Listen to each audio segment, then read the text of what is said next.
Hello everyone, welcome back to दिराना academy. तो जैसे आप जानते हैं बेटा, मैंने क्लास 10th आईसीएसई केमिस्ट्री का चैप्टर नंबर 3 जिसका नाम है एसिड बेसिस एंड सॉल्ट्स उसको स्टार्ट कर लिया था। हमने ऑलरेडी डिस्कस कर लिया है कि एसिड क्या होता है और उसके बारे में हमने काफ़ी कुछ डिस्कस कर लिया है। आज के लेक्चर के अंदर हमें डिस्कस करना है प्रिपरेशन ऑफ एसिड, और नेक्स्ट लेक्चर के अंदर हम उसके फिजिकल एंड केमिकल प्रॉपर्टीज को पढ़ के अपना ये पार्ट जो है वो फिनिश कर लेंगे। अब आपने क्या करना है, जल्दी से डिस्क्रिप्शन बॉक्स में जाके इसके जो नोट्स हैं वो डाउनलोड कर लेना। और हाँ, ऊपर जितने भी चैनल और जो पेजेस दिए गए हैं उनके जो लिंक्स है वो हमने डिस्क्रिप्शन बॉक्स में ऑलरेडी डाल दिए हैं। तो बिना कोई टाइम वेस्ट किए चलिए शुरू करते हैं।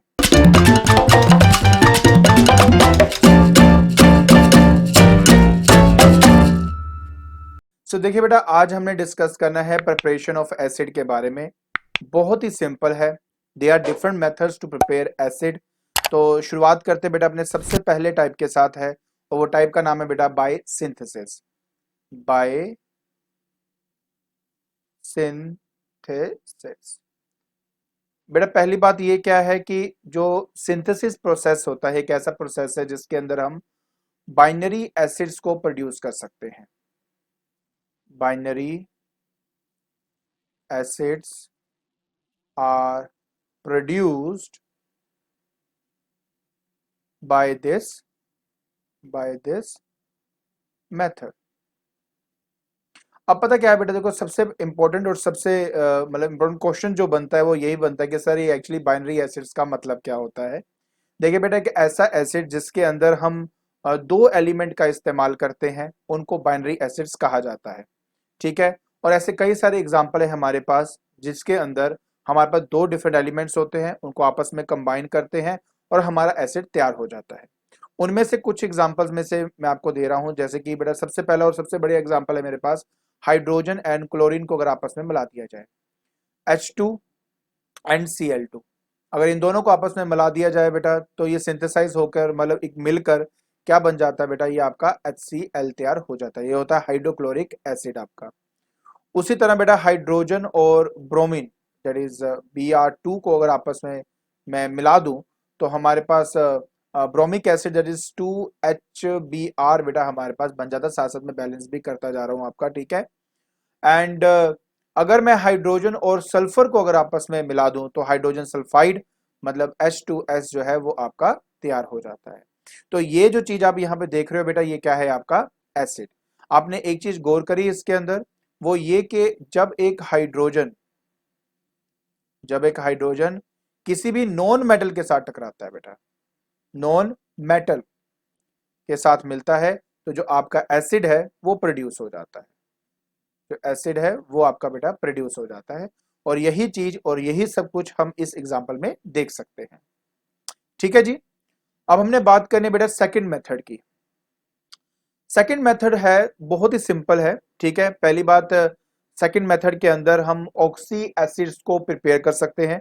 अगर आपको अच्छी तरह याद है कि ऑक्सी एसिड क्या थे, वो एसिड जिसके अंदर हाइड्रोजन के साथ साथ ऑक्सीजन भी प्रेजेंट हो, तो उनको ऑक्सी एसिड कहा जाता है। ठीक है। सो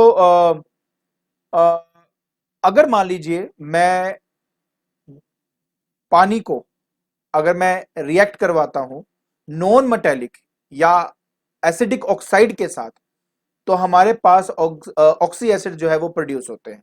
सो सेकंड पार्ट है बेटा आपका बाय द एक्शन, ठीक है, बहुत सिंपल है, याद करना है इसको, ऑफ वाटर। हमने वाटर का एक्शन देखना है नॉन मेटल के ऊपर, ऑन नॉन मेटल और एसिडिक ऑक्साइड। एसिडिक या नॉन मेटेलिक कर देता हूं और एसिडिक ऑक्साइड यहां कर देता हूं, ठीक है। तो जब पानी को इनके साथ रिएक्ट करवाता हूं बेटा, ऑटोमेटिकली क्या बन जाता है, हमारा एसिड तैयार हो जाता है। एक बात आपको मैं और बता देता हूं बेटा जी, अगर मैं यहां पे बात कर रहा हूं बेटा एसिड ऑक्साइड्स की, एसिड ऑक्साइड्स की, तो इनको हम एक और नाम से जानते हैं और उसका नाम है एसिडिक एनहाइड्राइड। एनहाइड्राइड्स। बेटा मैं आपको एक सिंपल सी बात बताऊं, एनहाइड्राइड का मतलब ही होता है इसमें H की प्रेजेंस नहीं है, मतलब इसमें पानी प्रेजेंट नहीं है, बेसिकली नॉट H, इसमें प्रेजेंट पानी प्रेजेंट नहीं है। तो बस अब हमने क्या करना है, मेरे पास एक एसिड ऑक्साइड होगा, उसको हम रिएक्ट करवाएंगे बेटा पानी के साथ, और ऑटोमेटिकली आपका जो एसिड है वो प्रोड्यूस हो जाएगा। एज सिंपल एज दैट, बहुत ही ज्यादा आसान है। कई सारी एग्जांपल में से एक एग्जांपल आपको दे रहा हूं बेटा, जैसे कि SO3 आपका एक एग्जांपल है। मैंने उसको पानी के साथ बेटा देखो रिएक्ट करवा दिया। जैसे पानी के साथ मैंने इसको रिएक्ट करवाया तो मेरे पास सल्फ्यूरिक एसिड जो है that is H2SO4, that is sulphuric acid, फ्यूरिक एसिड, वो मेरा प्रोड्यूस हो गया। ठीक है, एज सिंपल एज दैट। उसी तरह ये जो सल्फर ट्राइऑक्साइड है, मेरे पास सल्फर डाइऑक्साइड अगर मान लो ले लेता हूँ, पानी के साथ रिएक्ट कराता हूँ, तो सल्फ्यूरस एसिड जो है वो बनता है। सल्फ्यूरस होता है H2SO3। ठीक है, सल्फ्यूरस एसिड, ये बेटा आपका तैयार हो जाता है। उसी तरह कार्बन डाइऑक्साइड को अगर मैं पानी के साथ रिएक्ट करा दूं तो याद है क्या बनता है? Carbonic acid, that is H2CO3, that is carbonic acid, ये आपका प्रोड्यूस होता है। ठीक है जी। इसी तरह मेरे पास फॉस्फोरस पेंटॉक्साइड है, जैसे कि अगर मैं P2O5 की अगर बात करता हूं और अगर मैं उसको पानी के साथ रिएक्ट करवा दूं, H2O के साथ रखवा दूं, तो phosphoric acid that is H3PO4, that is phosphoric acid बेटा, फोस्फोरिक एसिड, ये आपका इसमें से तैयार हो जाता है। तो अ, अब हमें करना क्या है, इसको थोड़ा बैलेंस तो देखो बेटा हमें करना ही पड़ेगा। तो बैलेंस के अंदर मैं देख सकता हूं कि ये 2 है, ये 3 है। एक काम करते हैं, इसको 2 से मल्टीप्लाई, इसको 3 से मल्टीप्लाई करें, हाइड्रोजन तो 6 हो जाए पहले। उसके बाद 8 ऑक्सीजन है, 8 बन गया। फोस्फोरस 2 है, फोस्फोरस 2, देखिए आपका बैलेंस हो गया ऑटोमेटिकली। तो इस तरीके से आपने इसको करना था। ठीक है, नेक्स्ट है बेटा N2O5, सेम है।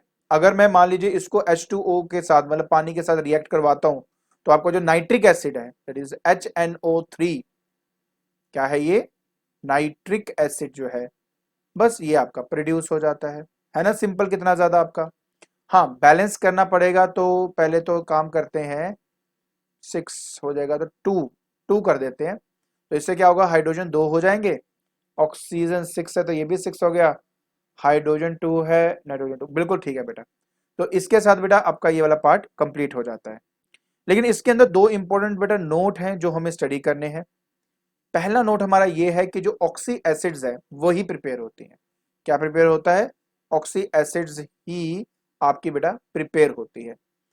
नंबर 2, आपने नाइट्रोजन डाइऑक्साइड के बारे में सुना ही होगा। ठीक है, उसको या उसको हम देखो, मैं लिख देता हूं, NO2 को हम या तो उसको मिक्स्ड या हम इसको डबल एसिड एनहाइड्राइड कहते हैं।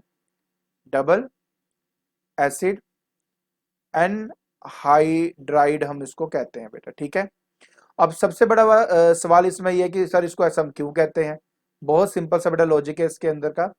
लॉजिक ये है कि जब हम इसको पानी से रिएक्ट करवाते हैं तो ये एक्चुअली में दो एसिड को प्रोड्यूस करता है। One is your nitrous acid और दूसरा होता है बेटा आपका नाइट्रिक एसिड। मतलब ये मैं करके दिखाता हूं कि मेरे पास NO2 है और उसको मैंने H2O के साथ रिएक्ट करवा दिया। जैसे ही बेटा मैंने उसको रिएक्ट करवाया, मेरे पास बन गया HNO2, ये हो गया बेटा आपका नाइट्रस एसिड, और दूसरा है बेटा नाइट्रिक दैट इज HNO3, ये हो गया बेटा नाइट्रिक एसिड। दो है तो यहाँ दो करता हूँ। ऑक्सीजन कितने हैं? 5 5, नाइट्रोजन 2, हाइड्रोजन 2, दैट्स इट, खत्म हो गया बेटा। ठीक है, तो ये है बेटा आपका दैट इज नाइट्रस एसिड बेटा, नाइट्रस एसिड, और ये है आपका नाइट्रिक एसिड, नाइट्रिक एसिड। तो बस इसलिए बेटा इसको डबल या मिक्स्ड एसिड एनहाइड्रेस भी कहते हैं। तो ये है आपका बेटा सेकंड मेथड। अब हम बात करेंगे अपने थर्ड मेथड की, और थर्ड मेथड में क्या करते हैं हम अपने नॉन मेटल को ऑक्सीडाइज करते हैं। मतलब ये कि oxidation of non metal. Third metal क्या है बेटा आपका? जैसे ऑक्सीडेशन ऑफ नॉन मेटल। देखिए बेटा जिन दो नॉन मेटल की यहां पे बात हो रही है वो है sulphur and phosphorus. Concentrated nitric acid की हेल्प से जब हम सल्फर एंड फॉस्फोरस को ऑक्सीडाइज करते हैं तो उससे बनता है सल्फ्यूरिक एसिड या फॉस्फोरिक एसिड। मैं आपको रिएक्शन करके दिखाता हूं, लेकिन उससे पहले लिख देता हूं कि जैसे कि एक नॉन मेटल है, उस नॉन मेटल के साथ हमें करना है एसिड को रिएक्ट, और उससे बनेगा बेटा आपके पास फिर से एसिड, साथ में ऑफ कोर्स आपका जो पानी है वो बनेगा, लेकिन इसके साथ बनता है साथ में ऑक्साइड।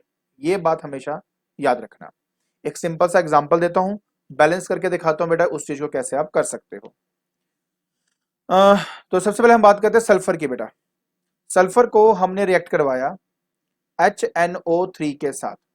ये कॉन्सेंट्रेटेड नाइट्रिक एसिड है आपका, ठीक है, कॉन्सेंट्रेटेड नाइट्रिक एसिड। जैसे इसको रिएक्ट कराया, इसने बनाया H2SO4 जो कि हुआ सल्फ्यूरिक एसिड, प्लस बनाया पानी दैट इज H2O, और इससे जो ऑक्साइड बनेगा वो बनेगा nitrogen dioxide that is N2। ठीक है, अब मुझे क्या करना है, इसको बैलेंस करना था। जहां तक ऑक्सीजन की बात है, ये है 4, राइट आपको दिया हुआ है यहाँ पे 4 2 6 1 7, ये 3 है, मैच नहीं करेगा। पहले तो हमें काम करते हैं, इसको 2 से मल्टीप्लाई करते हैं ताकि इवन नंबर में तो आए पहले कम से कम। तो 4 2 6 एंड 2 आपका आ जाएगा दैट इज 8 6, ये 4 to 6 है। एक काम करें 6 से करते हैं तो ये 12 बन जाएगा, और यहां पर 4 से कर दूंगा तो 4 3 12 होते हैं। तो इस तरह से बेटा मैं इसको कर सकता हूँ, राइट। लेकिन नहीं, एक मिनट, 4 2 6 6 और 12, 6 और 12 आपका हो गया 18 हो गया ये तो, दिस इज 18। तो 6 3 18 होता है। तो एक काम करते हैं, इसको हम यहाँ पर 6 से मल्टीप्लाई करते हैं, ये रहा। तो अब देखते हैं, सल्फर हमारा 1 है, हाइड्रोजन 2 4 6, नाइट्रोजन हमारा हो गया 6, ऑक्सीजन 18, परफेक्ट, बैलेंस हो चुका हमारा। ठीक है जी। अब हम बात करते हैं बेटा किसकी, दैट इज फोस्फोरस की।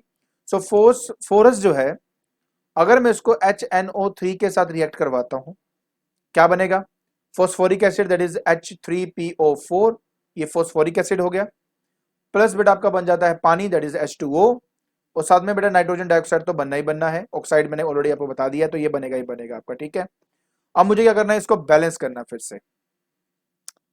तो 3 4 2 राइट,